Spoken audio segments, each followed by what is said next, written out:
অতিরিক্ত সুগার। বললাম তাহলে কি করতে হবে? ডাক্তার তখন আমাকে বলছে যে আপনি ফজরের সালাত আদায় করে 1 ঘন্টা করে হাঁটবেন প্রতিদিন, আলু খাবেন না, মিষ্টি ও ধারে পাশেই যাবেন না, আর একটু পরিশ্রমের কাজ করবেন। আর আমি এই 1 পাতা ঔষধ দিচ্ছি 10 টাকা দাম বা 15 টাকা দাম, 30টা ট্যাবলেট আছে, প্রতিদিন একটা করে খাবেন বলে আমাকে বাড়ি পাঠিয়ে দিয়েছে। এই ডাক্তারটা আবার একটু পাগলাটে ডাক্তার, মানে বোকা। বোকা বলতে গ্রামের ডাক্তার, কুয়াক ডাক্তার। তা বাড়ি এসে আমার স্ত্রীকে বলছি এরকম এরকম ব্যাপার, ফটিক ডাক্তার এই ওষুধ দিয়েছে। আমার স্ত্রীও তখন বলছে ও কি ডাক্তার, ও কি ডাক্তার, ও কিছু জানে, ও ফিটি কিছু নেয় না? ফিটি তো নেয় না। বলছে ও ফি নেয় না তো ডাক্তার হলো কি করে? ভালো ডাক্তারকে তো বলছে অমরপুরে গরুহাটের পাশে মসজিদের গলিতে একটা ডাক্তার বসে, 800 টাকা ফি, সুগার বিশেষজ্ঞ। তা আমি গেলাম ওর কাছে। এখন ওর কাছে যাওয়ার পরে ও হাত চাপ দেখে বলছে আপনার তো অতিরিক্ত সুগার হুজুর। অতিরিক্ত সুগার তো যে আগে কোন ডাক্তার দেখাতেন? আগে আমাদের ফটিক ডাক্তারকে দেখাতেন। ফিটি কিছু নিত না, 20 টাকার ওষুধ দিত, ফজরের নামাজ পড়ে হাঁটতে বলতো, মিষ্টি খেতে মানা করত, আলু খেতে মানা করত, এই ওর ঔষধ। ডাক্তার তখন ঔষধটা, ফটিক ডাক্তারের ঔষধটা দেখে ছুঁড়ে ফেলে দিয়ে বলছে এ কি ডাক্তার ঘোড়ার দিন, এ কিছু জানে? এখন ডাক্তারের উপায় যে আপনি আমার কাছে মাসে 2 বার আসবেন, আর আজকে 3000 টাকার ঔষধ দিচ্ছে, আর একদিন 3000, মানে মাসে 6000 টাকার ঔষধ, আর 800 টাকা করে ফি হলে 1600 টাকা, মানে প্রায় যাওয়া আসা নিয়ে 8000 টাকা খরচ। ডাক্তার আমাকে বলছে যে আপনি মিষ্টিও খাবেন, কোনো সমস্যা নেই, আলু খাবেন, আর ফজরের পরে হাঁটার দরকার নেই, আপনি প্রয়োজনে ঘুমাবেন নামাজ না পড়ে, তাতেও সমস্যা নেই, আপনার সুগার ভালো হয়ে যাবে। আচ্ছা বলুন, এই দুটো ডাক্তারের ভিতরে কোন ডাক্তার আমাকে 2-4 দিন বাঁচাতে চেয়েছে? বলুন। ফটিক ডাক্তার, তাই না? আচ্ছা এবার আপনারা বলুন, আমরা অরিজিনাল ডাক্তার মনে করি কাকে? ওই গরুহাটের পাশের গলিতে যে বসে থাকে, তাই না? তার মানে আমরা মানুষ এমন বোকা যে আমাদের নিজেদের জন্য কোনটা ভালো আর আমাদের নিজেদের জন্য কোনটা খারাপ, এটা কিন্তু আমরা আজ পর্যন্ত বুঝতে পারি। কি বললাম বুঝলেন? আমি পবিত্র গ্রন্থ মুকুট আল কোরআনুল কারীমের একটা আয়াত আপনাদের সামনে তেলাওয়াত করেছি। প্রথম যে আয়াতটা তেলাওয়াত করেছি এটা হচ্ছে সূরা আন-নাহল, আয়াত নম্বর 97। বাড়ি গিয়ে খুলে দেখবেন। আর আজকে আমি একটা বিজনেসের কথা বলবো, মানে সাংঘাতিক বিজনেস। এই বিজনেসে জীবনে কোনোদিন লস নেই, শুধু লাভ আর লাভ, শুধু লাভ আর লাভ। আর এই বিজনেস হয় কার সাথে? আল্লাহর সাথে। মানুষের সাথে যদি আপনি বিজনেস করেন, দেখবেন সুযোগ পেলে আপনাকে চিটিংবাজি করে টাকা পয়সা ঢেলে দেবে, হিসেবের গন্ডগোল করবে। পার্টনারে ব্যবসা হলে আর একটা পার্টনারকে, অনেক তো দেখা যায় পেপার পত্র পত্রিকায় গুলি করে দিচ্ছে, টাকা পয়সা ভাগের গন্ডগোল, হাবি জাবি, হয় না? হয়। কিন্তু আজকে আমি আপনাকে এমন একটা বিজনেসের কথা বলবো যে বিজনেসটা স্বয়ং কার সাথে করা যায়? আল্লাহ সুবহানাহু ওয়া তাআলার সাথে। আর আল্লাহ কখনো বান্দাকে ঠকায় না। আচ্ছা মা কখন সন্তানকে ঠকাবে? মায়ের চোখে সবাই সমান না? বড় ছেলে যেমন, ছোট ছেলে যেমন, মেজে ছেলে যেমন, মেয়েটাও যেমন, মা মা, এর কোনো বিকল্প নেই। তা আমাদের সৃষ্টিকর্তাকে আল্লাহ সুবহানাহু ওয়া তাআলা। তা আমরা যদি তার সাথে বিজনেসটা করি, তা সে আমাদের কি ঠকাবে? ঠকাবে না, কোনদিন ঠকাবে না। আপনাকে একটা আল্লাহর সাথে বিজনেস করার একটা লজিক আপনাদের সামনে শোনাচ্ছি, কেমন হয়। ধরে নেন এখন আল্লাহ পৃথিবীতে 2টো লোক পাঠিয়েছে, আচ্ছা, আপনি যে জমিটা এখন বসবাস করছেন, এই জমিটা একদিন কার ছিল? কার ছিল বলুন? আপনি যে জমিটা বসবাস করছেন, এই জমিটা কোনো না কোনো একদিন ছিল কার? আপনার বাপের। আর আপনার বাপ কার কাছ থেকে পেয়েছে? দাদুর কাছ থেকে। আপনার দাদু কার কাছ থেকে পেয়েছে? তার বাপের কাছ থেকে, তাই তো? আপনার দাদুর নাম আব্দুল্লাহ। আচ্ছা, আপনি তার দাদুর নাম বলতে পারবেন? আপনার জানা জানা আছে? জানা। এখন যে লোক দুটোকে আল্লাহ পাঠিয়েছে, এটা হাদিস কোরআন নয়, বোঝানোর জন্য, এই লোক দুটোর ভিতরে একটা লোক এসে আপনাকে হঠাৎ করে দরজায়, কেউ বাড়িতে আসো, হ্যাঁ, এই যে জায়গাটা জলসা দিচ্ছ মোস্তানি করে, এই জায়গাটা আমার ছিল, এটা আমার। তুমি এখন যে বাড়িতে বাস করছো, ভিটেটা আমার, আমার জমি, আমার ছেড়ে দাও। আচ্ছা, হঠাৎ যদি একটা লোক এসে এরকম বলে, তাকে লোক মারবে কি মারবে না? মারবে না? আপনি যে জায়গাটা বসবাস করছেন, আমি যদি হঠাৎ এসে বলি এই জমিটা একদিন আমার ছিল, আমার দিয়ে দে, অথচ কাগজ আপনার পায়, তাহলে আমি মার খাবো কি খাবো না? খাবো।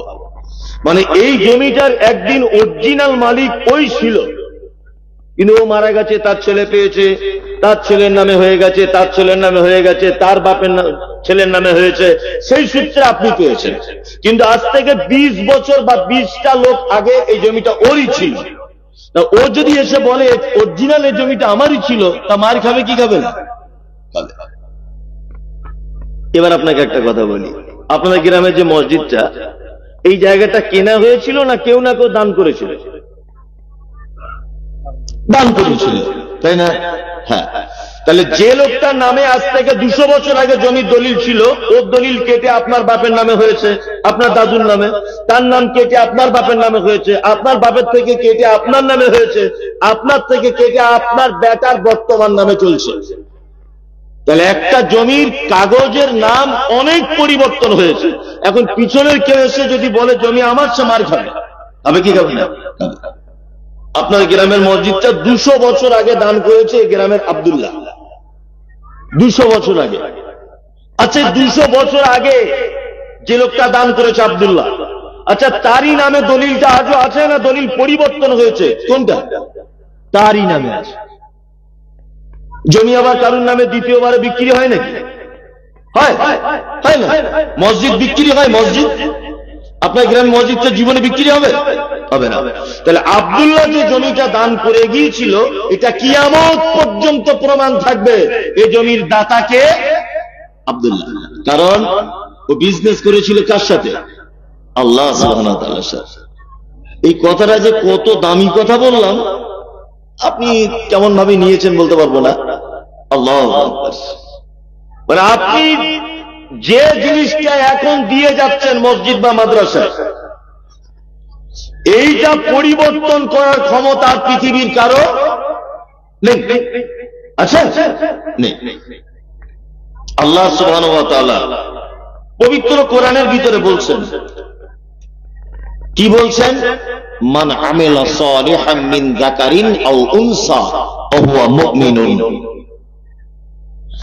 তোমাদের ভিতরে নারী হোক বা পুরুষ হোক, কেউ যদি ভালো কাজ করে, ওয়া হুয়া মুমিনুন, আর তার ভালো কাজটা যদি ঈমানের অবস্থাতে যদি হয়। কিসের অবস্থায়? ঈমানের অবস্থায়। আল্লাহ তাআলা বলছেন হায়াতান তাইয়্যিবাতান, তাহলে দুনিয়াতেই আমি তার উত্তম বসবাসের ব্যবস্থা করে দেব। আর সে যে ভালো কাজ করেছে তার থেকেও উত্তম প্রতিদান আমি আল্লাহ সুবহানাহু ওয়া তাআলা তাকে দেব। আয়াতের মূল কথাটা হচ্ছে এই, আল্লাহ বলছেন তোমাদের ভিতরে নারী হোক পুরুষ হোক যে কেউ হোক, যদি ভালো কাজ যদি করে, কি কাজ? ভালো কাজ। ভালো কাজের শর্ত কি? ঈমান থাকতে হবে, তাই না? জি।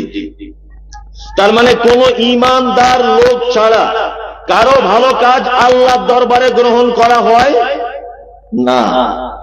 কারো দরবারে, আল্লাহর দরবারে গ্রহণ করা হবে না। এর একটা দৃষ্টান্ত আপনাদের সামনে পেশ করছি। আমাদের নবী মুহাম্মদ সাল্লাল্লাহু আলাইহি ওয়াসাল্লামের আপন চাচা, নাম তার আবু তালিব। আচ্ছা, আপনি একটা ইসলামিক কোন ইতিহাসের চটি বইয়ের পাতাতে আপনি দেখাতে পারবেন যে নবীজির চাচা কখনো আল্লাহর নবীর সঙ্গে অসৎ ব্যবহার করেছেন? দেখানো যাবে? যাবে যাবে। বরং বেঈমান মুশরিকেরা যখন নবীজিকে মারতে এসেছেন, তখন চাচা প্রাচীরের মতো গার্ড দিয়ে বলেছেন, এই আমার ভাতিজার ইসলাম কবুল করবে না, তার আনিত দিন কবুল করবে না, এটা ভিন্ন ব্যাপার, কিন্তু আমার ভাতিজাকে মারতে পাবে না, কারণ আমি তার চাচা বেঁচে আছি। মারতে পাবেন আমার ভাতিজাকে। চাচা মারা যাচ্ছেন, আল্লাহ নবী সাল্লাল্লাহু আলাইহি ওয়াসাল্লাম মাথার কাছে বসে আছেন। চাচাকে বলছেন, চাচা একবার আপনি শুধু বলুন লা ইলাহা ইল্লাল্লাহ, তাহলে কিয়ামতের দিনে আমি আপনার ব্যাপারে আল্লাহর দরবারে কিছু বলতে পারবো। তখন আবু জেহেল, আবু লাহাব, বেঈমানদের সর্দারেরা এসে আবু তালিবের সাইটে বসে বলছে, কি ব্যাপার আবু তালিব, সারা জীবন তুমি আব্দুল মুত্তালিবের ধর্মের উপরে থাকলে, আর মারা যাওয়ার সময় ভাতিজা মুহাম্মদের কথা শুনবে? এটা কি হতে পারে? চলো। কথাবার্তা হতে হতে তখন আবু তালিব বলেই দিল যে আমি আব্দুল মুত্তালিব, অর্থাৎ আমার বাপের ধর্মের উপরই থেকে গেলাম, মুহাম্মদ তোমার ইসলাম কবুল করতে পারলাম না। চাচা মারা গেলেন। আল্লাহ নবী সাল্লাল্লাহু আলাইহি ওয়াসাল্লাম নিজের জবানে বলছেন যে আমার চাচাকে কিয়ামতের মাঠে জাহান্নামে দেওয়া হবে, আর জাহান্নামের সব থেকে হালকা যে আযাব, সহজ আযাবটা কি? দুটি আগুনের জুতা আমার চাচার পায়ে পরিয়ে দেওয়া হবে। সেই কারণে আমার চাচার মাথার মগজ টকবক টকবক টকবক করে ফুটবে। তার মানে বোঝা গেল, সারা জীবন যে লোকটা মুহাম্মদ সাল্লাল্লাহু আলাইহি ওয়াসাল্লামের সাপোর্ট করেছে, ভাতিজা হিসাবে সব সময় পাশে দাঁড়িয়েছে, সুবিধা অসুবিধা তার প্রয়োজন মিটিয়েছেন, কোলে পিঠে করে মানুষ করেছেন, খেতে দিয়েছেন, জামা কাপড় দিয়েছেন, ভরণ পোষণ দিয়েছেন, সব তার জীবনের ভালো কাজ। কিন্তু লোকটার একটাই খারাপ কাজ, যে লোকটা ঈমান আনতে পারে। এই কারণে তার থাকার জায়গা কোথায়? জাহান্নাম। আল্লাহ তাআলা বলছেন, নারী হোক পুরুষ হোক যে কেউ হোক, তারা যদি ভালো কাজ করে, হায়াতাম তাইয়্যিবাতান, ঈমানের অবস্থায় যদি ভালো কাজ করে, দুনিয়াতেই তাদেরকে আমি পুরস্কারিত করব।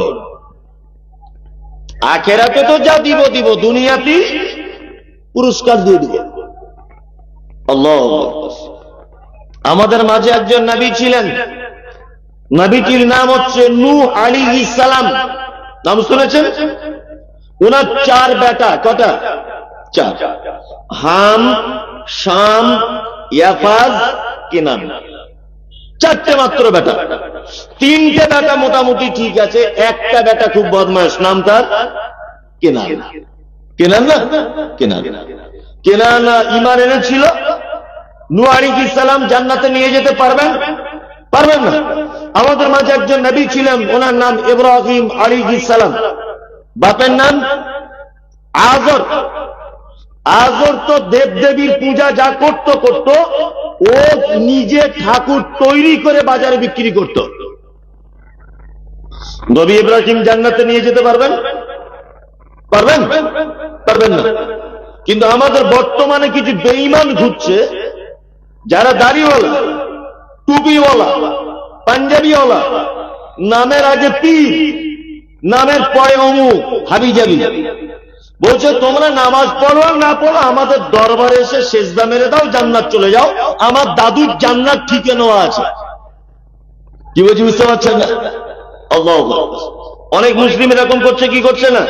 দাড়ি নেই, টুপি নেই, নামাজ নেই, রোজা নেই, যাকাত নেই, ভালো কাজ নেই, হজ নেই, সাদকা নেই, কিচ্ছু নেই, শুধু একটা তসবি গলায় ঝুলিয়ে মাঝে সাঝে বাবার দরবারে যায়, আর ওকে কে যে মাথায় ঢুকিয়ে দিয়েছে যে এখানে গেলেই জান্নাত পাওয়া যায়।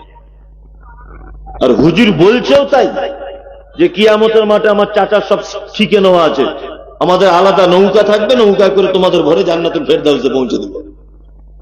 আরে গাধা তাই শুনে চলছে, চলছে। অথচ একজন নবী, তার নাম ইব্রাহিম আলাইহিস সালাম, নিজের বাপকে বাঁচাতে পারবে না। আমি বক্তব্যের বিষয় আমার দান সাদকা, ওটা বলবো। আমি এমন এক জায়গায় আসতে চাইছি আপনাদেরকে বোঝানোর জন্য, তারপরে আমি আসছি দানের দিকে। এক, আল্লাহ তাআলা বলছেন দুনিয়াতেই যারা ভালো কাজ করবে তাদের দুনিয়াতেই পুরস্কার দিয়ে দেবো। আচ্ছা, এবার একটা কথা বলি, এই গ্রামটার নাম কি? নতুন জালালি।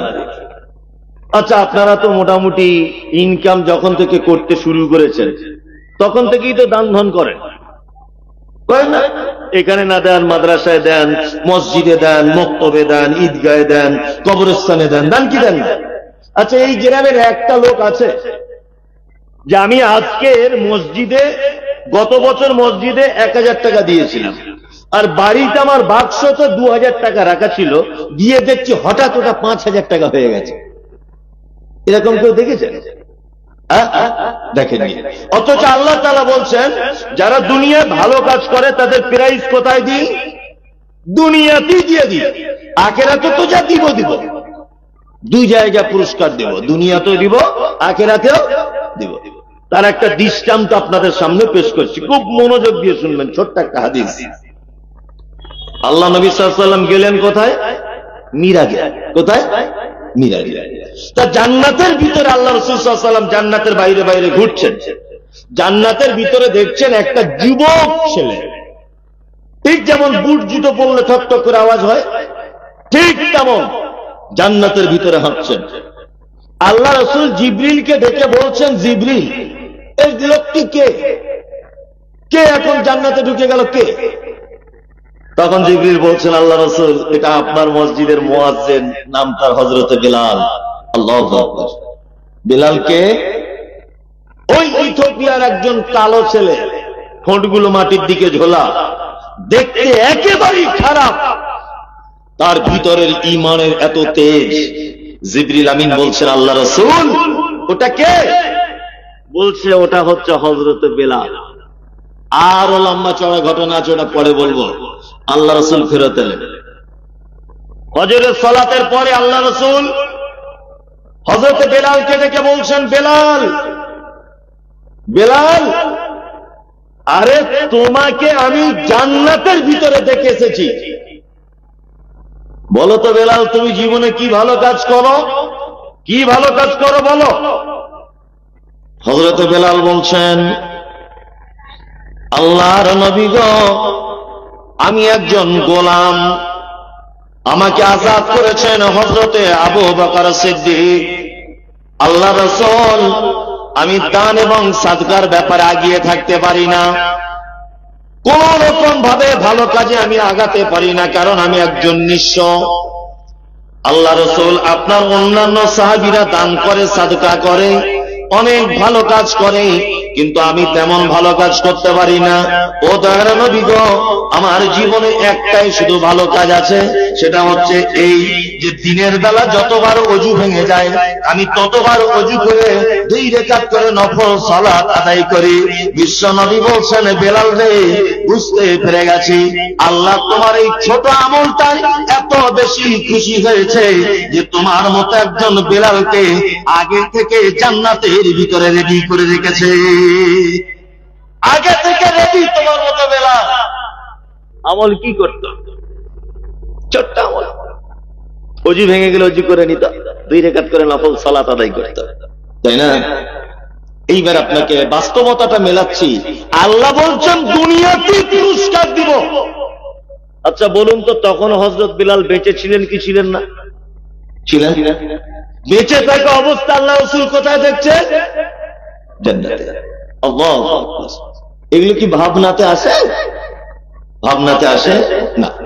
তাহলে আমাদের সবথেকে বড় কথা হচ্ছে এই যে আমাদের ভালো কাজ করার আগে একটা জিনিস মাথায় রাখতে হবে, যে আমি যখন ভালো কাজটা করছি তখন আমার ঈমানের অবস্থায় করছি কিনা। ঈমানের অবস্থায় যদি আপনি না করেন তাহলে আপনার কোন মাল আল্লাহ গ্রহণ করবে না। নাম শুনেছেন মাদার টেরিজা? মাদার টেরিজার নাম শুনেছেন? হ্যাঁ, উনি আমাদের ভারতবর্ষে এসেছিলেন, যদিও উনি ভারতের মেয়ে নয়, তারপরে উনি ভারতবর্ষে ছিলেন দীর্ঘদিন। উনি এসে অনেক স্কুল তৈরি করেছিলেন, অনেক বৃদ্ধাশ্রম করেছিলেন, অনাথ আশ্রম করেছিলেন, অনেক ভালো কাজ, যার ভালো কাজের শেষ নেই।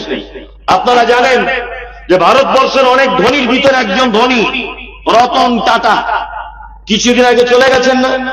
তার সম্পদের সমস্ত সম্পদ ভারত সরকারকে দিয়ে চলে গেছেন গরিব দুস্থ মানুষদের জন্য ব্যবহার করার জন্য, তাই না? এখন এরা তাহলে কি করবে? এরা তো কোটি কোটি কোটি কোটি টাকা দান করেছে, এরা কি করবে?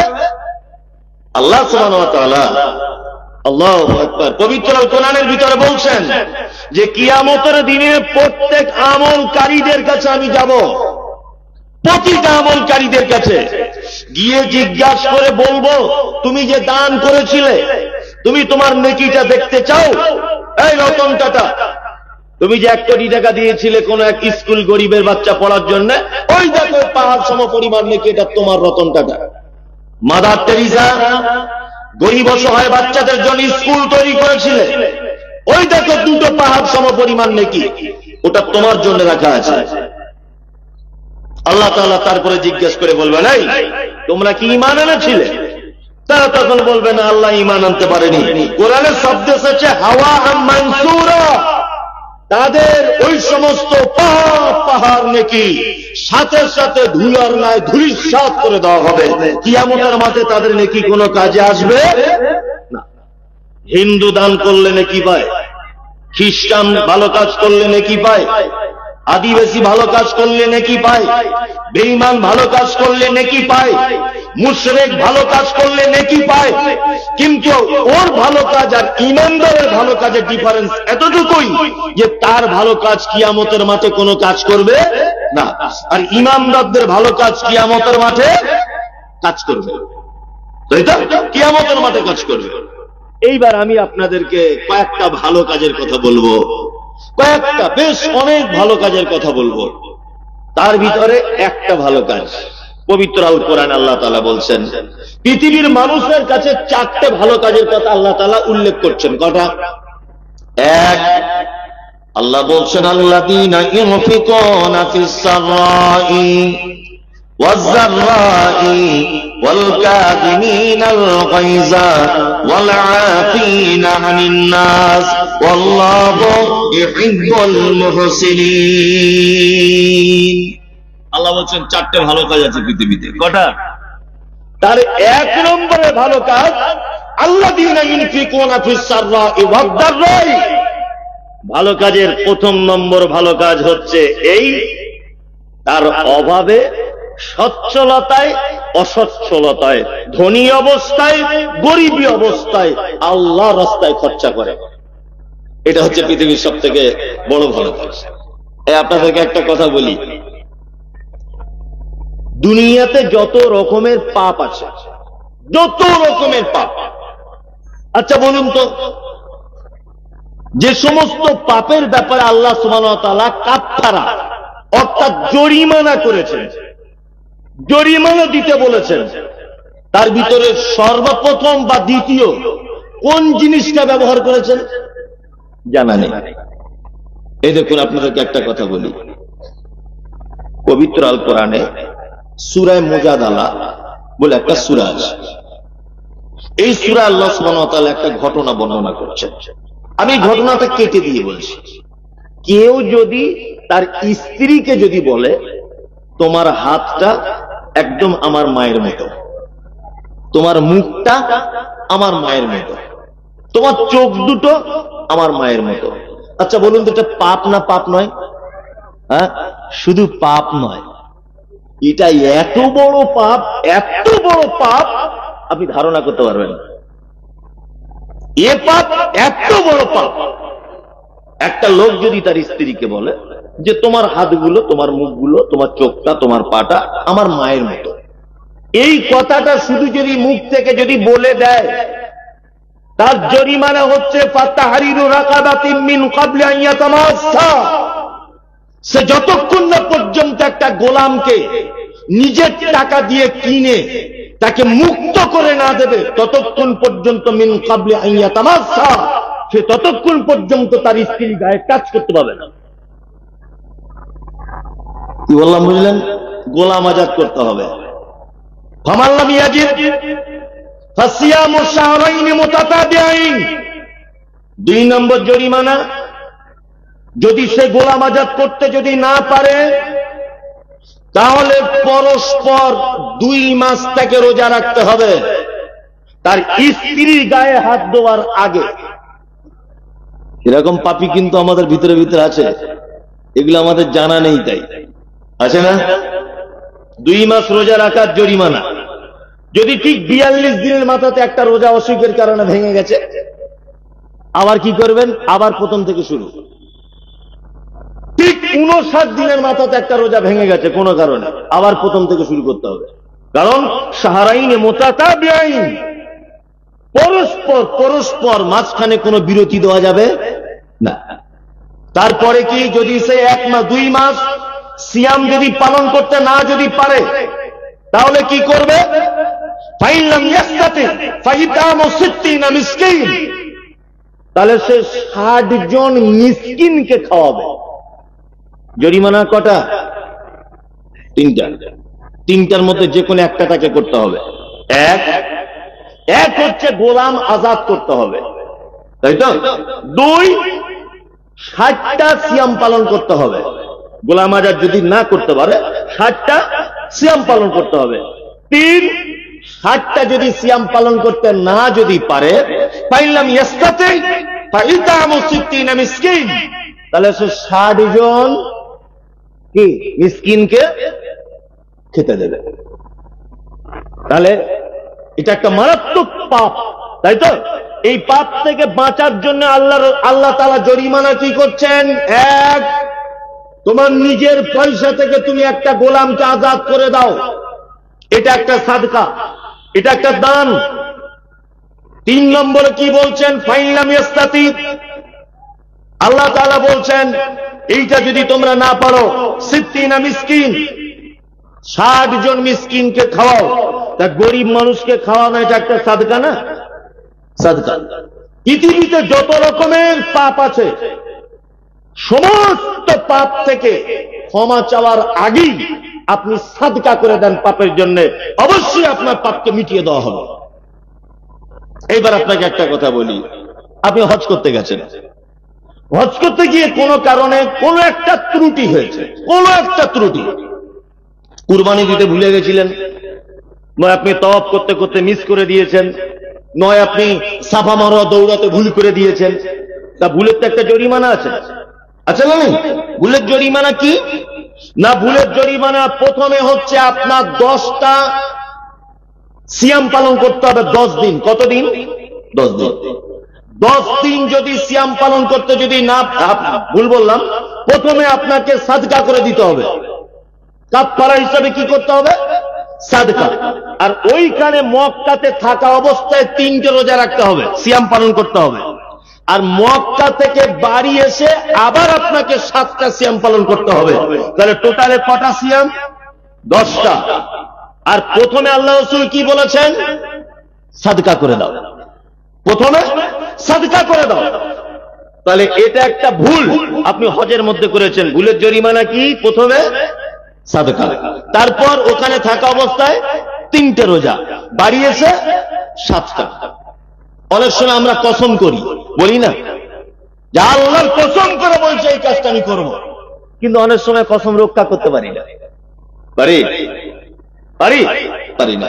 তাহলে কসম যখন রক্ষা করতে পারি না, তাহলে জরিমানা তো আছে। আপনি যখন কসম যখন রক্ষা করতে পারছেন না, জরিমানা আছে না নেই? আছে। কি জরিমানা? জরিমানা হচ্ছে 10টা আপনাকে মিসকিন খাওয়াতে লাগবে, 10টা। যদি 10টা মিসকিন খাওয়াতে আপনি অক্ষম হন, তাহলে তার জরিমানা হচ্ছে 3টা সিয়াম পালন করতে হবে, অর্থাৎ রোজা রাখতে হবে। কি বললাম বুঝলেন? এক কথাতে আপনাকে বোঝাতে যাচ্ছি, পাপের ব্যাপারে আল্লাহ সুবহানাহু ওয়া তাআলা যত জরিমানার কথা বলেছেন তার বেশিরভাগ জরিমানা সাদকা আর সিয়াম, রোজা মানে সাদকা, দান আর সিয়াম, এই দুটো জিনিস আল্লাহ সুবহানাহু ওয়া তাআলা রাগকে দমিয়ে দেয় এবং বান্দার পাপগুলোকে কি করে? ক্ষমা করে দেয়। ওই জন্যই তো আল্লাহ নবী সাল্লাল্লাহু আলাইহি ওয়াসাল্লাম তিনি বলেছেন, কেউ যদি আরাফার দিনে একটা যদি সিয়াম পালন করে, কটা?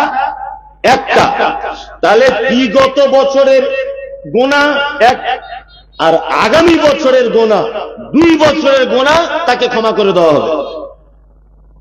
আরাফার দিনে যদি কেউ একটা সিয়াম পালন করে, গত হয়ে যাবে 1 বছরের পাপ, আর আগামী দিনের 1 বছরের পাপ কি হবে? ক্ষমা করে দেওয়া হবে।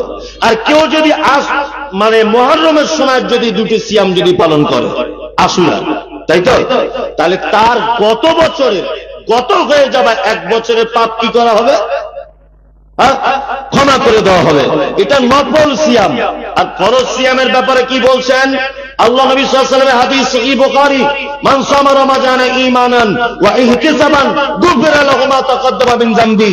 কোন মানুষ যদি ঈমানের অবস্থায় নেকির আশায় রমজানের যদি সিয়াম পালন করে 1 মাস, গুফিরা লাহু মা তাকাদ্দামা মিন যামবি, তাহলে তার জীবনের সমস্ত পাপ ক্ষমা করে দেওয়া হয়। না সুবহানাল্লাহ কালকে বলবেন যদি টাইম না থাকে। এইসব সুবহানাল্লাহ বলে তো অভ্যাস নেই আমাদের। আর এইসব জবান থেকে সুবহানাল্লাহ বার হয়, সারাদিন বিড়ি টেনে খৈনি খেয়ে এ করে এইসব জবান থেকে সুবহানাল্লাহ বার হওয়া মুশকিল। মুশকিল না? মুশকিল। এটা যদি আল্লাহ নবী সাল্লাল্লাহু আলাইহি ওয়াসাল্লামের পরিবেশ যদি হতো, আল্লাহু আকবার, সাহাবীদের যদি পরিবেশ হতো, এতক্ষণ সাহাবায়ে কেরামগণ কামতেন, হাওয়া করে কামতেন। তার মানে আমি আপনাকে বোঝাতে চাইছি সেটা হচ্ছে এই দান বা সাদকা এমন একটি জিনিস যে আপনার জীবনের যত পাপ থাকুক না কেন, দান এবং সাদকা করার কারণে আপনার পাপগুলো কি করে দেওয়া হয়? মিটিয়ে দেওয়া হয়। আর সিয়াম একটি এত মারাত্মক ইবাদত, রোজা, এই ইবাদত যদি কেউ বেশি বেশি করে তার পাপগুলিকে কি করা হয়? মোচন করে দেওয়া হয়। তাই তো? দানের ব্যাপার বুঝি না। দান আমরা করতে চাই না। পৃথিবীতে তো অনেক মানুষের গল্প শুনেছেন না? আমি আপনাদের সামনে একটা মানুষের গল্প শোনাবো। তিনি কে? তিনি হচ্ছেন হযরত উসমান গনি রাদিয়াল্লাহু তাআলা আনহু। দানের বহরটা শুধু দেখেন। উসমান কে জানেন তো? আল্লাহ নবী সাল্লাল্লাহু আলাইহি ওয়াসাল্লাম তিনি বলছেন, মানুষের ভিতরে সবথেকে দয়ালু আমি নিজে চোখে দেখেছি, নাম তার হযরত আবু বকর সিদ্দিক রাদিয়াল্লাহু তাআলা আনহু।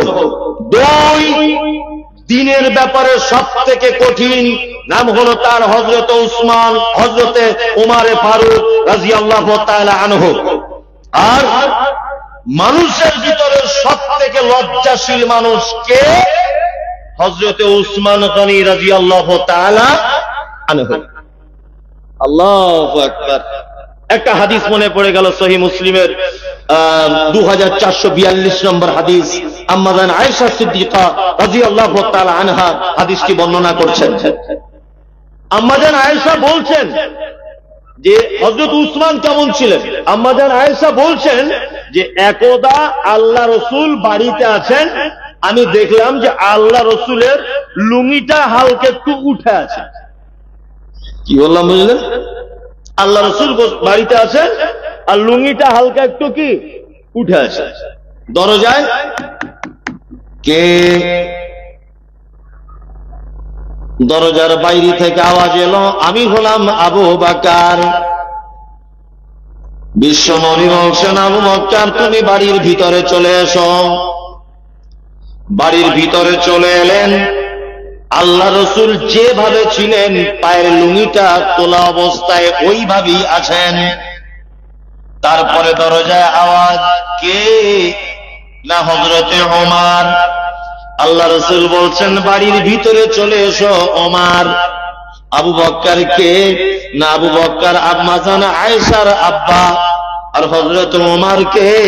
না ওমর আল্লাহ রাসূলের শ্বশুর, আবু বকর আল্লাহ রাসূলের শ্বশুর। হযরত আবু বকর আর ওমর দুইজনেই কাজ মিটিয়ে চলে গেলেন। আল্লাহ রাসূল ওই অবস্থায় রয়েছেন। একটু পরে দরজা আওয়াজ হচ্ছে, কে?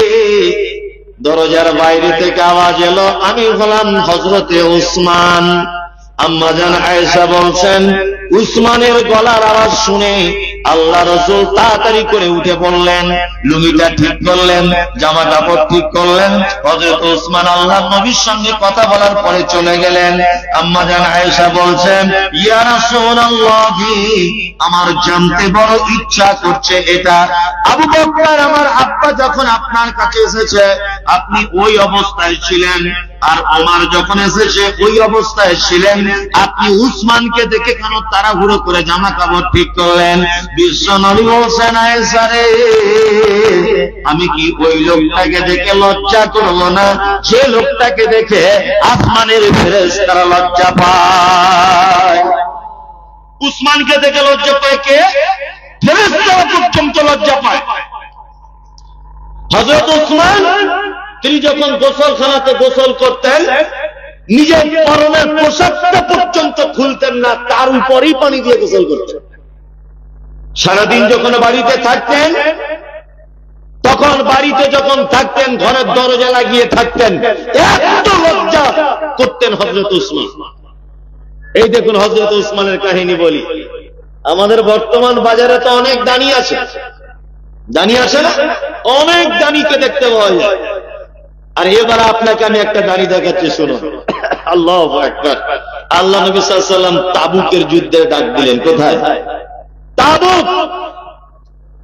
সমস্ত সাহাবায়ে কেরামদেরকে আল্লাহ রাসূল বলছেন, কিছু কিছু মাল দাও, মাল চালাতে যুদ্ধ চালানো সম্ভব নয়। আজ থেকে ১৫০০ বছর আগে হযরত উসমান গনি রাদিয়াল্লাহু তাআলা আনহু ১০০০ দিনার দিলেন। বর্তমান ১০০০ দিনার মানে স্বর্ণের কয়েন।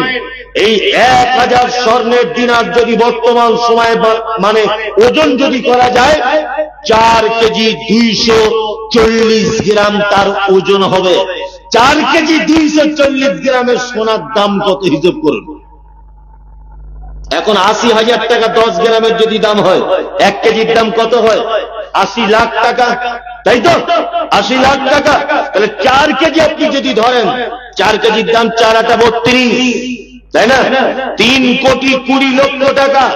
বর্তমান ২০২৪ সালে ৩,২০,০০,০০০ টাকা।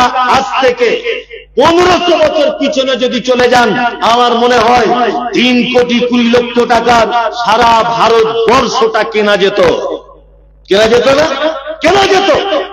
এত দানি ছিলেন। শুধু এই নয়, ইসলাম মক্কাতে যখন সহ্য করতে অত্যাচার না পেরে আল্লাহ নবী সাল্লাল্লাহু আলাইহি ওয়াসাল্লাম চলে এলেন কোথায়?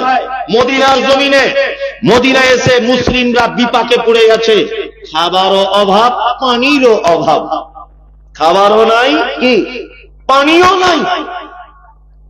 এক ইহুদির এক কূপ ছিল, এক ইহুদির এক কূপ ছিল, পানির কূপ। তা মুসলিমরা যখন ওই কূপে পানি আনতে যায়, পানি আনতে দেয় না। হযরত উসমান গেলেন ওই কূপের মালিকের কাছে, ভাই তোমার কূপটা বিক্রি করবা?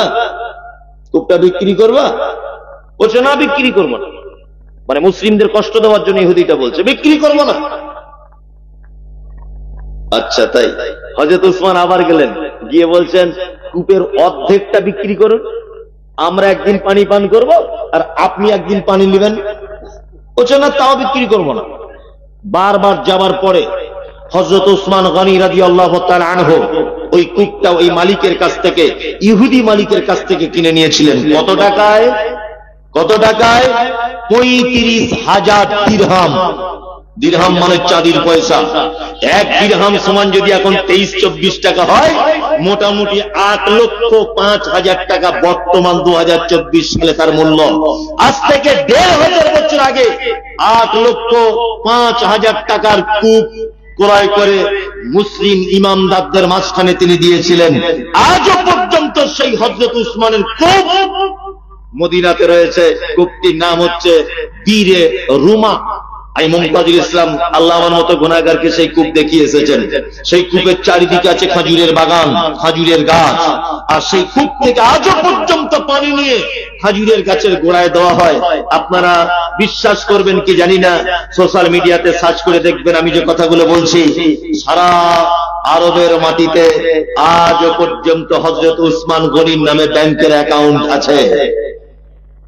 আশ্চর্য হবেন আপনি, ১৫০০ বছর আগেকার মানুষ হযরত উসমান গনি, ১৬০০ খেজুরের গাছ আছে ওই কূপটার চারিদিকে। কত? ১৬০০। সেই খেজুর গাছ থেকে যে টাকা লভ্যাংশ হয়, ওই টাকা দিয়ে বেশিরভাগ এতিম, অসহায়, দুস্থ মানুষদের মাঝখানে বিলি বন্টন করা হয়। আপনারা জানেন সারা পশ্চিম বাংলার অনেক মাদ্রাসায় অনেক লোকের মাধ্যমে এতিমদের টাকা আসে। টাকা আসে না? সৌদি আরব থেকে এই এতিমদের যত টাকা আসে তার ৯৫% টাকা হযরত উসমান গনি রাদিয়াল্লাহু তাআলা আনহুর খেজুর বাগানের টাকা। মদিনা মসজিদে নববীর পাশে ৫ তলা বিল্ডিং করা হয়েছে। বিল্ডিং এর নাম দেওয়া হয়েছে সাইয়্যিদুনা উসমান রাদিয়াল্লাহু তাআলা আনহু। ওই খেজুরের বাগানের টাকা নিয়ে ৫ তলা বিল্ডিং করা হয়েছে। বিল্ডিং থেকে যে ইনকাম হয়, খেজুরের বাগান থেকে যে ইনকাম হয়, ওই সমস্ত ইনকাম গরিব দুস্থ অসহায় মানুষদের মাঝখানে বিলি বন্টন করা হয়। আজ আশ্চর্য বিষয়, যে মানুষটি বেঁচে নেই, চিরতরের জন্য পৃথিবী ছেড়ে চলে গেছেন হযরত উসমান, ওনার নামে আজও পর্যন্ত মক্কা মদিনায় গোটা আরব দেশে অ্যাকাউন্টে টাকা জমা হয় হযরত উসমান গনি রাদিয়াল্লাহু তাআলা আনহু। এত দামি মানুষ ছিলেন। শুধু এই নয়, আর একটা কথা বললে তো আপনি চমকে যাবেন, যেটা হয় কেমন করে। আল্লাহ, মদিনাতে দুর্ভিক্ষ দেখা দিয়েছে, বৃষ্টি হয় না, গাছের খেজুর ভালো হচ্ছে না, চাষিরা চাষবাস করতে পারছে না। কি বললাম বুঝলেন? মানুষ খুব বিপদে। গ্রামের মানুষেরা ভাবছে যে শহরের দিকে যাই, হযরত উসমানের কাছে যাই। উসমান তখন মুখ্যমন্ত্রী, মদিনার মুখ্যমন্ত্রীর কাছে যায়। পাবলিক তার সমস্ত অভিযোগ নিয়ে যেমন কলকাতা নবান্ন যায় না, ওখানে আমাদের মুখ্যমন্ত্রী থাকেন। তো ঠিক তেমন মদিনার পাড়া গ্রামের মানুষেরা একদা আসছেন কোথায়? হযরত উসমানের কাছে। কারোর কোলে বাচ্চা, কারোর পেটে বাচ্চা, কেউ রয়েছে বৃদ্ধা, কেউ রয়েছে বৃদ্ধ, কারোর মাথাতে আছে পানির মশক, কারোর ঘাড়ে আছে বিছানার চাদর, পোশাক ভালো নাই, খাওয়া দাওয়া নাই। মায়েরা তাদের বুকের স্তনের দুধ শুকিয়ে যাওয়ার আশঙ্কা করছে। গর্ভবতী মহিলারা খাদ্যের অভাবে পেটের ভিতরে বাচ্চা মারা যাবে কিনা ভয় করছে। তারা আসছে কোথায়? না মদিনার একেবারে গ্রামের থেকে আসছে তারা শহরে। বন্ধুরা আমার, এই গ্রামের একটা লোককে যদি বলা হয়, একেবারে অশিক্ষিত লোককে, গরিব মানুষকে, জীবনে কলকাতায় যায়নি যে লোকটা, যে তুমি এখান থেকে নবান্নে চলে যাও, বরং তো তার কাছে নবান্ন পৌঁছানোটা সহজ না কঠিন? খুব বড় কঠিন। তা মদিনার মানুষেরা আসছে পাড়া গ্রাম থেকে মদিনার শহরে। কার কাছে আসছে? আসছে হযরত উসমান গনি রাদিয়াল্লাহু তাআলা আনহুর কাছে। খাদ্যের ব্যাপারে অভিযোগ করবেন তিনি। আস্তে আস্তে রাস্তার মাঝখানে সন্ধ্যা লেগে গেল, তার একটা তাঁবু টাঙিয়ে দিল। তাঁবুর ভিতরে তারা আছে। সারা রাত খাওয়া নাই। সকালবেলা সূর্য আলো ছেড়েছে, আর বাচ্চাগুলো তাঁবু থেকে বার হয়ে তারা যেন খেলাধুলো করছে। আর বাচ্চারা দূরে দেখতে পাচ্ছে যেন একদল উট এইদিকে আসছে। বাচ্চারা মনে মনে ভাবছে আমিরুল মুমিনিন তিনি মনে হয় খবর পেয়েছেন, এই জন্য মনে হয় আমাদের জন্য খাবার পাঠাচ্ছেন। কিন্তু ভাগ্য এত খারাপ, বাচ্চাদের মুখে হাসি বন্ধ হয়ে গেল। উটগুলো ওই কাবুর সাইটে সাইটে হেঁটে হেঁটে চলে যেতে লাগলো। আর মদিনার বিপদগ্রস্ত মানুষেরা মনে মনে ভাবছে এই উট নিশ্চয়ই কোন এক ধনী লোকের হবে, বড় একজন ব্যবসায়ী, আর উটের পিঠে আছে কুইন্টাল কুইন্টাল মাল। আমরা যদি এই উটের পিছনে পিছনে যাই তাহলে মনে হয় ধনী মানুষের বাড়িতে পৌঁছে যাব, মনে হয় তিনি আমাদেরকে কোনো খাদ্য দান করবেন। এই বলে তারা কাঁথা কম্বল গুটিয়ে নিয়ে উটের পিছনে পিছনে চলতে শুরু করে দিল। দেখা গেল বিশাল এক বাড়ির ভিতরে উটগুলো যেন সব ঢুকে গেল বন্ধুরে আমার। আর এরা গরিব মানুষেরা তাদের কাঁথা কম্বল নিয়ে, বাচ্চা কাচ্চা নিয়ে, লোটা কম্বল নিয়ে তারা ওই বাড়ির বাইরে যেন তারা দাঁড়িয়ে আছে, বাড়ির বাইরে দাঁড়িয়ে আছে। বিদেশ থেকে মাল এসেছে, ওই জন্য ব্যবসায়িকরা খুব ভিড় জমিয়েছে বাড়িতে। বাড়ির মালিককে, বাড়ির মালিক হচ্ছেন আমিরুল মুমিনিন হযরত ওসমান গনি রাদিয়াল্লাহু তাআলা আনহু। হযরত ওসমান একটা ব্যাগ থেকে মাল বার করে বলছো এটা কত দিবে বলো। একজনা বলছেন আমিরুল মুমিনিন এটা আমি 2 দিরহাম দিব, আর একজন বলছেন 10 দিরহাম দিব, আর একজন বলছেন 20 দিরহাম দিব। হযরত ওসমান ভাবছেন এটার দাম তো মাত্র 5 দিরহাম, কিন্তু লোকে দাম দিচ্ছে 20 দিরহাম। কারণ কি? কারণ কি? আরে ন্যায্য দাম 5 টাকা, তোমরা বলছো 20 টাকা, কারণ কি? তার মানে ব্যবসায়ীরা ভেবে নিয়েছে মদিনা থেকে যে গরিব মানুষেরা এসেছে হযরত ওসমানের কাছে মাল কিনবে বেশি দামে, আর এদের কাছে 3 গুণে বিক্রি করবে। লকডাউনে হয়েছিল না, যার টাকা ছিল 5000 বস্তা আলু স্টক করে দিয়েছে গরিব মানুষ যাতে কিনতে না পারে। এরকম মানুষ ছিল কি ছিল না? ছিল। আল্লাহ। হযরত ওসমান আর একটা ব্যাগ তুলে বলছেন বলো কত দিবে। দাম দর চলছে 1 দিরহাম, 2 দিরহাম, 3 দিরহাম দাম চলছে। হযরত ওসমান ব্যাপার বুঝতে পেরে গেলেন, তিনি বিচক্ষণ মানুষ ছিলেন, যে মনে হয় এর ভিতরে কোন একটা কিছু ঘটছে। হযরত ওসমান উঁচু একটা জায়গাতে দাঁড়ালেন। দাঁড়ার পরে তিনি দেখতে পাচ্ছেন যে পিছনের দিকে কিছু মহিলারা আর কিছু নারীরা আর কিছু বাচ্চা কাচ্চা তারা যেন হাত বাড়াচ্ছেন। মানে ব্যবসায়িকদের এত ভিড় জমেছে, বিদেশ থেকে মাল এসেছে বলে, যে তারা যেন হযরত ওসমানের কাছে পর্যন্ত পৌঁছাতে পারছে না। হযরত ওসমান উঁচু জায়গা থেকে নেমে লোকগুলোকে ফেলে দিয়ে বলছেন আমাকে একটু যেতে দাও। যাওয়ার পরে হযরত ওসমান দেখছেন কারোর কোলে আছে বাচ্চা, কারোর পেটে আছে বাচ্চা, কারোর নাকে আছে কলসি, কারোর মাথায় আছে আপনার কাপড়ের পুঁটলি। হযরত ওসমান জিজ্ঞাসা করে বলছেন তোমাদের বাড়ি কোথায় বলো। বলছে তোমার সাথে বলবো না। বলছে কেন আমার সাথে বলবে না? বলছে এই কারণে তোমার সাথে বলবো না, মদিনায় আমরা যে কষ্টের মধ্যে রয়েছি, আমরা পাড়া গ্রামের মানুষ, আমাদের অভিযোগের কথা আমরা পৃথিবীর কারো কাছে জানাতে চাই না। আমরা জানাবো কার কাছে? না হযরত ওসমানের কাছে। হযরত ওসমান তখন কাঁদো কাঁদো কণ্ঠে বলছেন না আমার কাছেই বলো। হযরত ওসমানের কাছে বলা হলো। হযরত ওসমান তাড়াতাড়ি করে ফিরে চলে এলেন নিজের মালের গোডাউনের কাছে। একটা ব্যাগ নিচু করে বলছে বলো কে কত দিবে। একজন বলছেন 20 দিরহাম, 3 দিরহাম, 40 দিরহাম, 50 দিরহাম। হযরত ওসমান বলছেন একটা মাল আর বিক্রি করবো না, তোমাদের থেকেও বেশি দামে মাল বিক্রি হয়ে গেছে। ব্যবসাদাররা বলছেন আমিরুল মুমিনিন 5 টাকার মাল আপনি বলছেন 5000 টাকায় বিক্রি হয়েছে, এটা কেমন করে সম্ভব? কে কোন ব্যবসায়িক নিয়েছে বলুন। তখন হযরত ওসমান কোরআনের একটা আয়াত তেলাওয়াত করলেন, ইন্নাল্লাহা আশতারা মিনাল মুমিনিনা আনফুসাহুম আমওয়ালাহুম বিআন্না লাহুমুল জান্নাত। আল্লাহ বলছেন মুমিন তোমার মাল, তোমার দান, তোমার টাকা পয়সা, তোমার বিল্ডিং বালাখানা, তোমার যা কিছু আছে আমি আল্লাহ সুবহানাহু ওয়া তাআলা জান্নাতের বিনিময়ে কিনে নিলাম। হযরত ওসমান বলছেন আমার 600 উটের পিঠের উপরে থাকা যত মাল, কুইন্টাল কুইন্টাল মাল, হযরত ওসমান ব্যাগগুলোকে নিয়ে গরিব মানুষের হাতে দিচ্ছেন আর বলছেন যাও তোমরা নিয়ে বাড়ি চলে যাও, যাও তোমরা নিয়ে বাড়ি চলে যাও, যাও তোমরা নিয়ে বাড়ি চলে যাও। 600 উটের পিঠের উপরে থাকা যত মাল, সমস্ত মাল হযরত ওসমান তিনি নিজে হাতে বিলিবন্ধন করে দিলেন। আল্লাহ, এর নাম দান। এর নাম কি? দান। 10 টাকা 20 টাকা দান করেছে মসজিদে, 4 বার ঘুরে এসে বলছে, কই মৌলভী সাহেব আমার নামটা বললেন না, আমার নামটা বললেন না। তার নামটা বলেছে, আবার ঘুরে এসে বলছে, আমি আলহাজ হজ করে এসেছি মৌলভী সাহেব, আমার নামটা বলুন। মানব বোঝাতে চাইছে যে আমি 20 টাকার দানি, আমার নামটা বলো আগে। আল্লাহু আকবার, আল্লাহু আকবার। কি অবস্থা! দান এবং সাদকা এটা এমন একটি বিষয়, মুহাম্মদ সাল্লাল্লাহু আলাইহি ওয়াসাল্লাম তিনি বলছেন, ইত্তাকুল্লাহ ওয়ালাউ বিশিক্কি তামারিন, জাহান্নাম থেকে বাঁচার জন্য তোমার কাছে নিরুপায় কিচ্ছু নেই।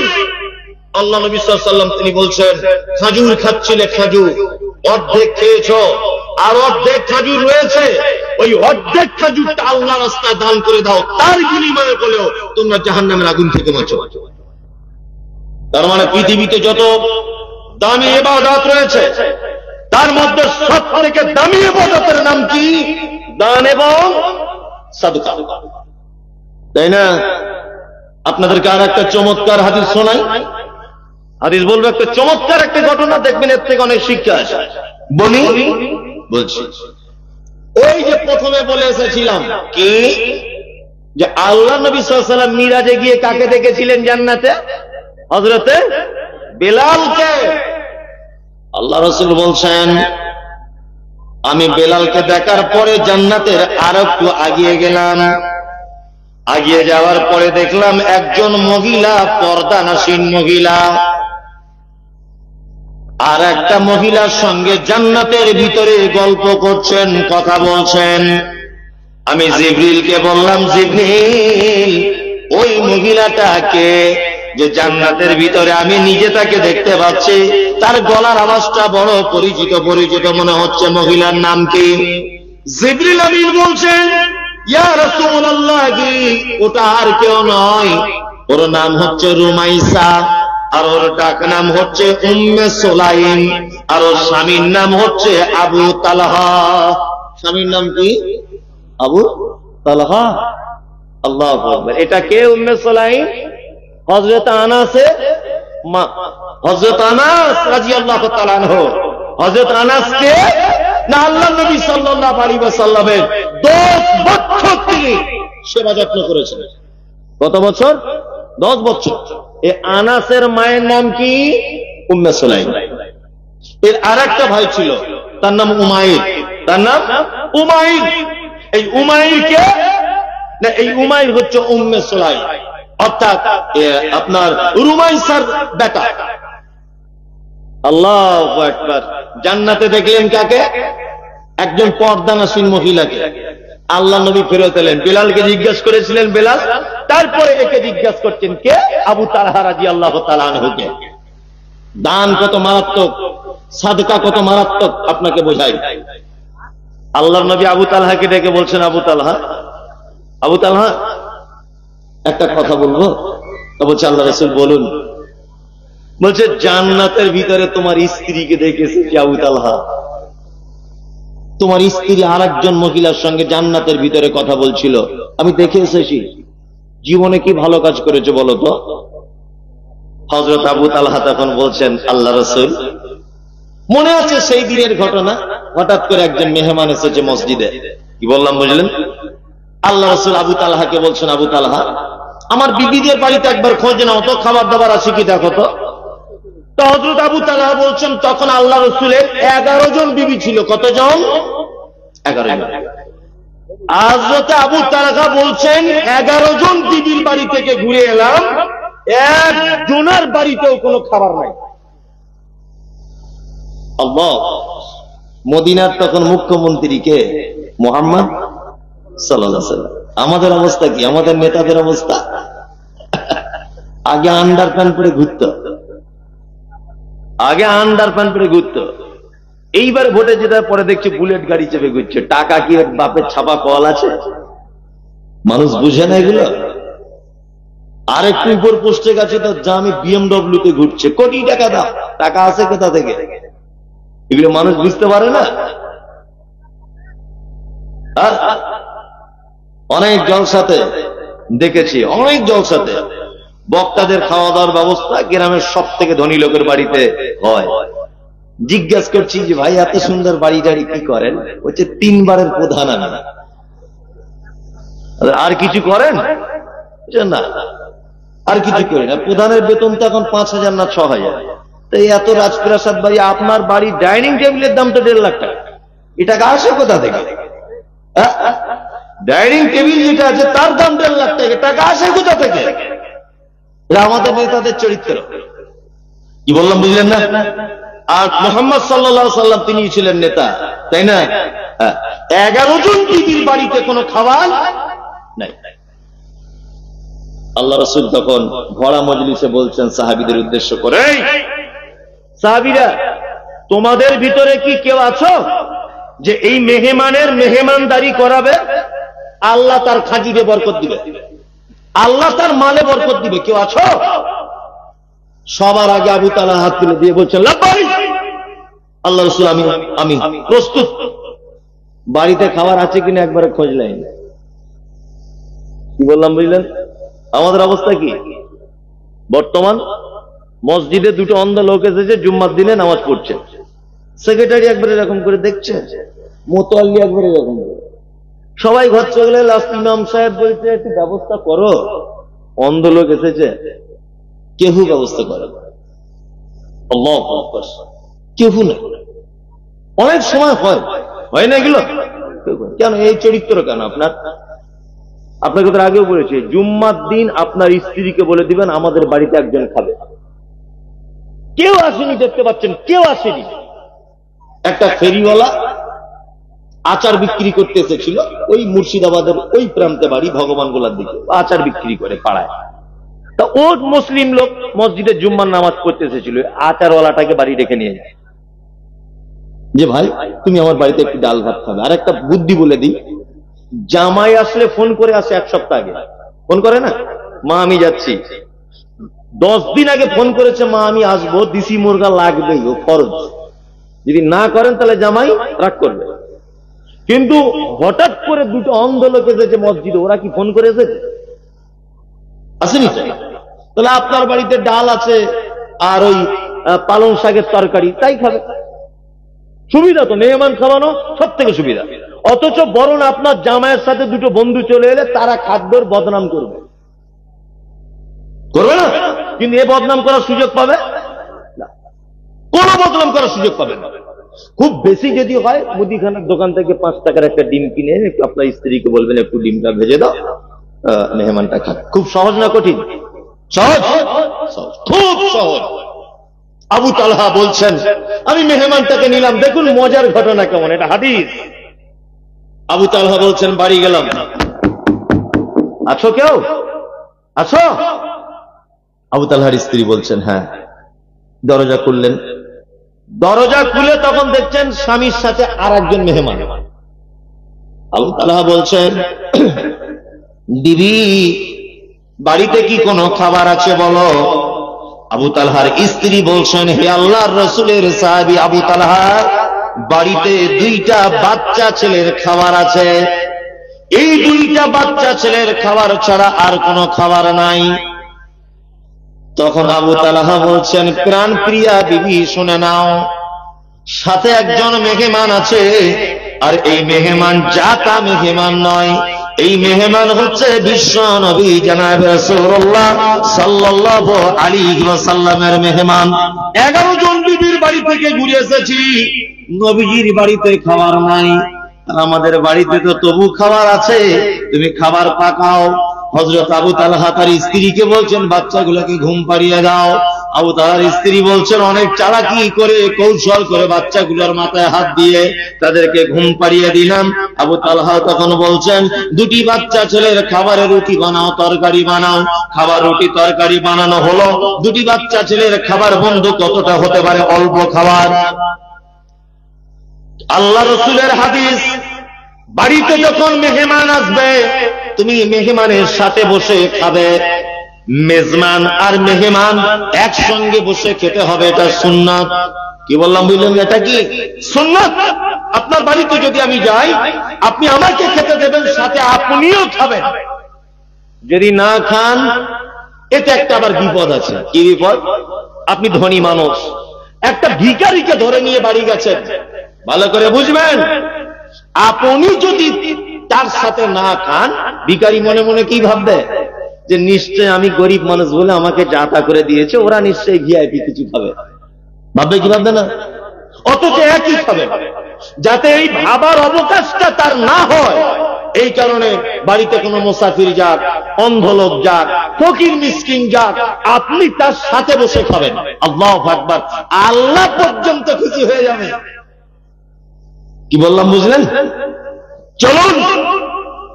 আবু তালহার স্ত্রী বলছেন, আবু তালহা, দুটি বাচ্চা ছেলের খাবার তুমি যদি খাও, আর ওই লোকটা যদি খায় মেহমান, তাহলে পেট ভরবে না মেহমানের।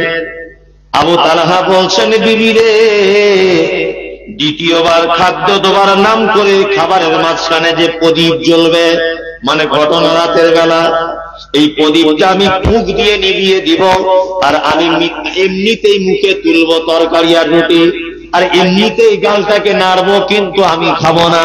চালাকি করে ওই মেহমানের পেটটা ভরিয়ে দেওয়া হলো। সকালবেলাতে বিশ্ব নবী বললেন, ও আবু তালহা, তোমাদের স্বামী স্ত্রী দুজনাকার রাতের ব্যবহারে স্বয়ং আল্লাহ পর্যন্ত হেসে দিয়েছে। আল্লাহ পর্যন্ত হেসেছে। পৃথিবীর একজন স্বামী স্ত্রীর ব্যাপারে একদম সহিহ হাদিস, তাদের কর্মকাণ্ড দেখে আল্লাহ পর্যন্ত আসমানে হেসে দিয়েছে।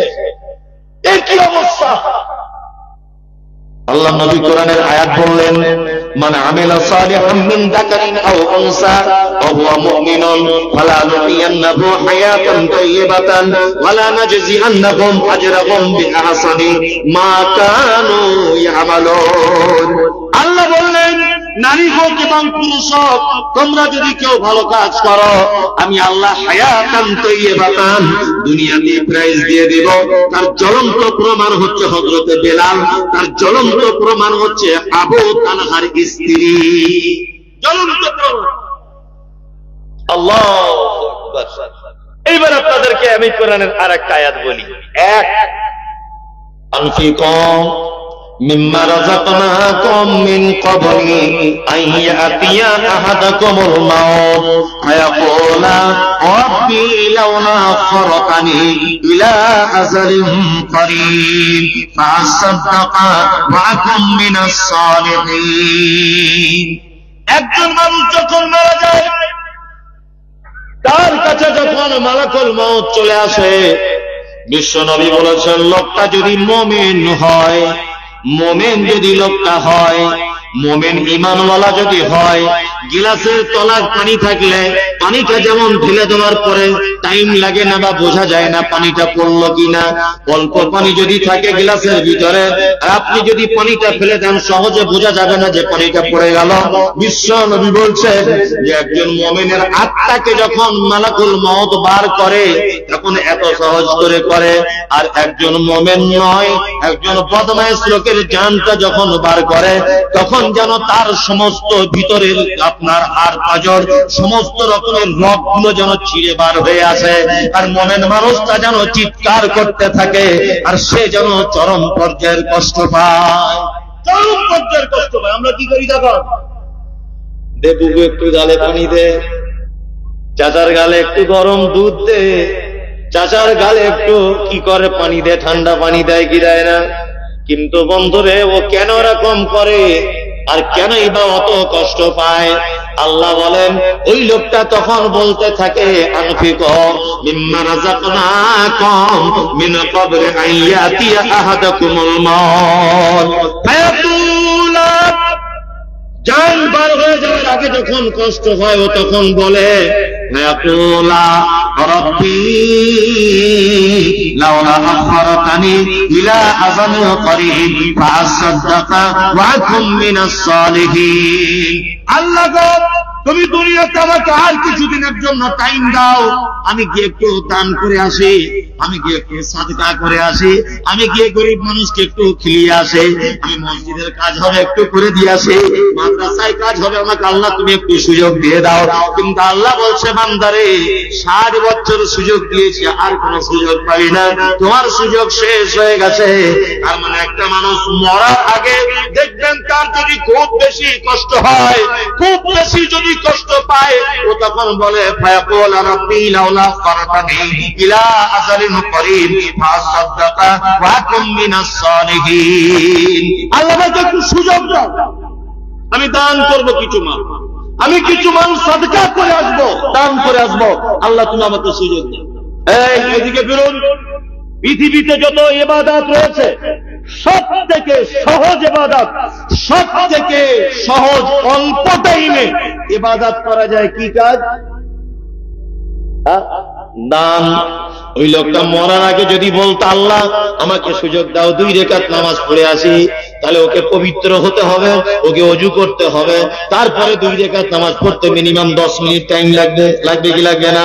নামাজ ওই লোকটা মরার আগে যদি বলেন আল্লাহ গো তুমি আমাকে একটু সুযোগ দাও, আমি একটু মক্কায় থেকে হজ করে আসি, প্লেনের টিকিট কাটতে যেতে আসতে ভিসা পেতে টাইম লেগে যাবে 2 মাস, তার মানে এটা বড় কঠিন। ওই লোকটা যদি বলে আল্লাহ গো তুমি আমাকে আর 5 দিন টাইম দাও, আমি রোজা রাখবো, তাহলে একদিন রোজা কমপ্লিট করতে মিনিমাম 13-14 ঘন্টা শুকিয়ে থাকতে হবে, ওটাও একটা বড় কঠিন কাজ। একজন লোক যদি বলে আল্লাহ গো আমি মাদ্রাসায় চলে যাব, গিয়ে পড়ে মৌলভী সাহেব হয়ে আসবো, আমি আলেম হব, টাইম লাগবে কত বছর? 10 থেকে 12 বছর। তার মানে ইবাদতের জগতে যত ইবাদত রয়েছে সমস্ত ইবাদত করতে গিয়ে টাইম লাগে, একটি মাত্র ইবাদত করতে গেলে টাইম লাগে না, 1 সেকেন্ডের ভিতরে ইবাদত কবুল হয়ে যায়, 1 সেকেন্ডের ভিতরে ইবাদত আল্লাহর দরবারে পৌঁছে যায়।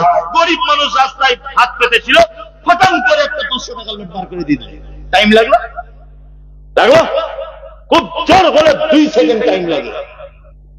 ওই জন্য মৃত্যু মানুষ মরার সময় কি বলে?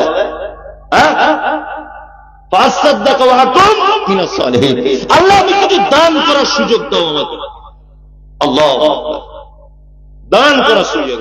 এবার একটা লোক মারাই গেল, একটা লোক মারা গেল, তারপরে মুহাম্মদ সাল্লাল্লাহু আলাইহি ওয়াসাল্লাম কি বলছেন?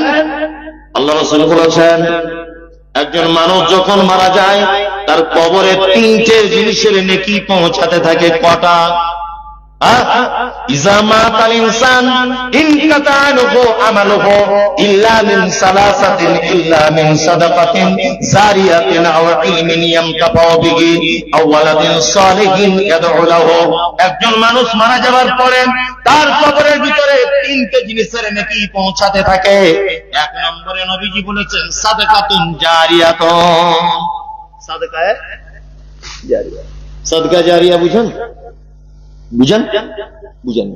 সাদকা জারিয়া বুঝায়, আমরা কি বুঝেছি আর সাদকা জারিয়া কি? আমার মাদ্রাসার 2 তলার ছাদ হচ্ছে, বোঝানোর জন্য বলছি। তা কোন একটা কোটিপতি লোক টাকার তার মনে হয় আল্লাহ শেষ দেয়, ভালো করে বুঝবেন। তা ওকে গিয়ে বলছি যে মাদ্রাসার ছাদটা ঢালাই দিব, 2 তলার উপরে বাচ্চারা থাকতে পারছে না, 1 তলাতে জায়গা হচ্ছে না, আমি নিজে গিয়েছি, তা কিছু যদি আপনি ছাদটা করে দেওয়ার ব্যবস্থা করতেন তাহলে একটু ভালো হতো, আপনি কিছু অন্তত পক্ষে দেন, কিছু দেন। তখনও বলছে না মাদ্রাসা দিয়ে কি হবে, ওখানে দিয়ে লাভ নেই, ভালো করে বুঝবেন। বলে আমাকে 200 টাকা ধরিয়ে দিল, চলে গেল।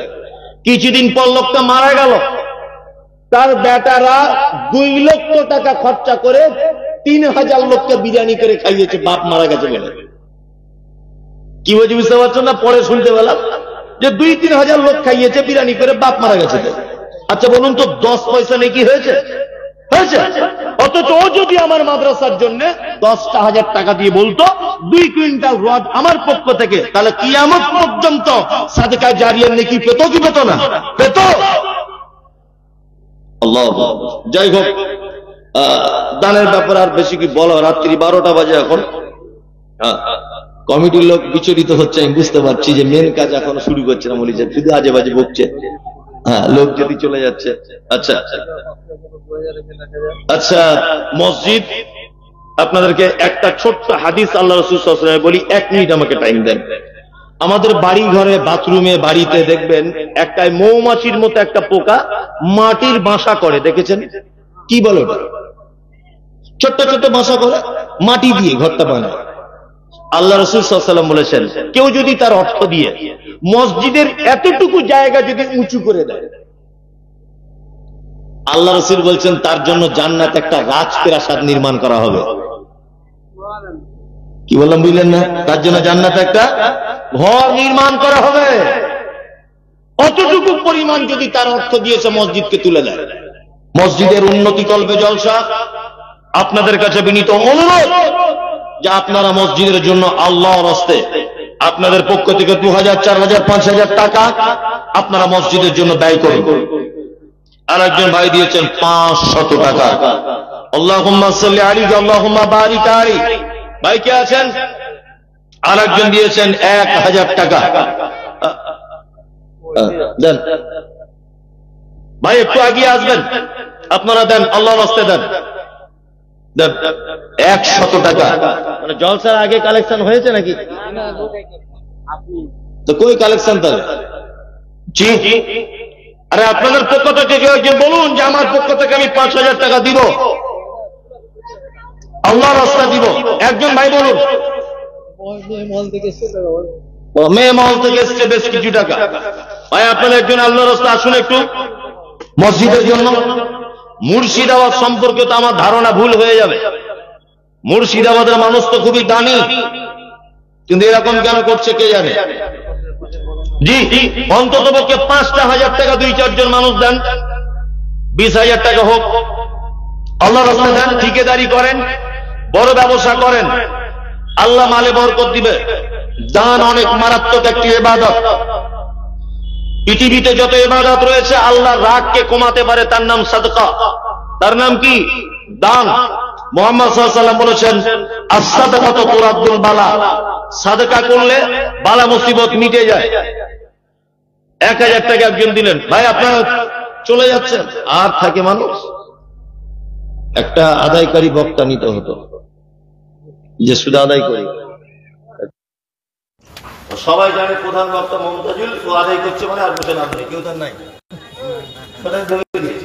আর মানুষ বসে, মানুষ অত বোকা আছে। জি, আসুন না, আপনাদের কাছে বিনীত অনুরোধ যে আপনি খালি হাতে চলে যাবেন না, আপনারা মসজিদকে কিছু কিছু দিয়ে যান, অবশ্যই দিয়ে যান। আচ্ছা, একজনা খুচরো পয়সা বেঁধে আবার 500 টাকা নোট।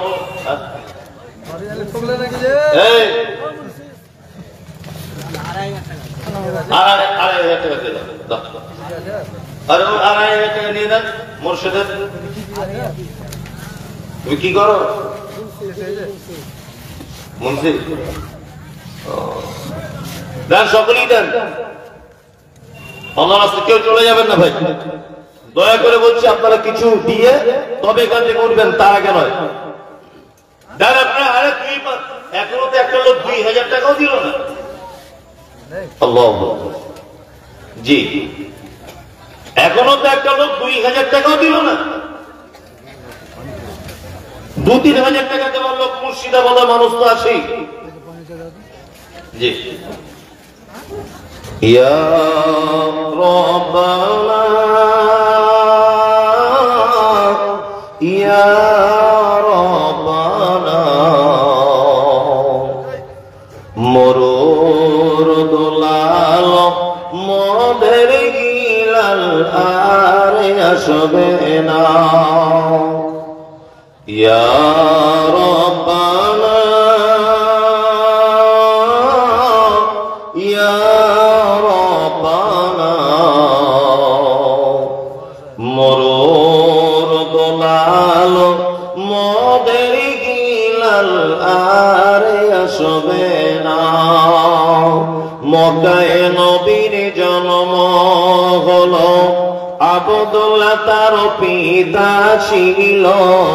মক্কায় নবীর জন্ম হলো, আব্দুল্লাহ তার পিতা ছিল। গর্ভে রেখে মারা গেল এলো পিতা এলো না,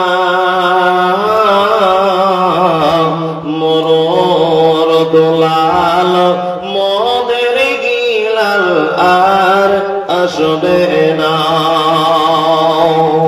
ভাই যারা দিবেন তো দিয়ে দেন, কিছুই কালেকশন হলো না। আরে 200-500 করে 100 করে দিলে হবে? 100 টাকা করে দিয়ে তাহলে জলসা কি করে কি হবে? এত বড় জলসা দিয়ে মসজিদের উন্নতি করবে? আমার মনে হয় আগে কিছু কালেকশন হয়েছে নাকি? এই টোটাল হ্যাঁ সন্ধ্যা থেকেই